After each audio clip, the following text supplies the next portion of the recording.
দর্শক, দেশজুড়ে খাল খনন কর্মসূচির আরো খবরাখবর জেনে নেব। নেত্রকোনায় রয়েছেন সহকর্মী কামাল হোসাইন, এবার যাচ্ছি তার কাছে। কামাল, নেত্রকোনায় খাল খনন কর্মসূচি সম্পর্কে কি তথ্য আছে আপনার কাছে, একটু বিস্তারিত জানাবেন আমাদের।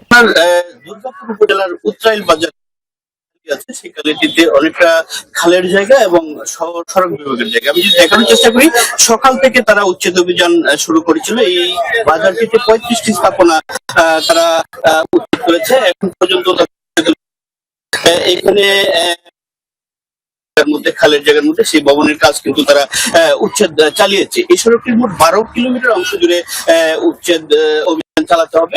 এখানে আছেন সড়ক বিভাগের কর্মকর্তা। একটু জানতে চাইবো, আপনাদের উচ্ছেদ অভিযান চলবে কিনা? হ্যাঁ, আমরা উচ্ছেদ অভিযানের অংশ হিসেবে আজ দুর্গাপুর উপজেলার উত্তরাইল বাজারে অভিযান পরিচালনা করছি এবং এখানে আমরা যৌথ মেজারমেন্টের করেছি এবং তারই অংশ হিসেবে এখানে আমরা 35 স্থাপনা আমাদের অধিগ্রহণিত জায়গা আমরা উচ্ছেদ করছি এবং এর ধারাবাহিকতায় আমাদের উচ্ছেদ অভিযান অব্যাহত থাকবে।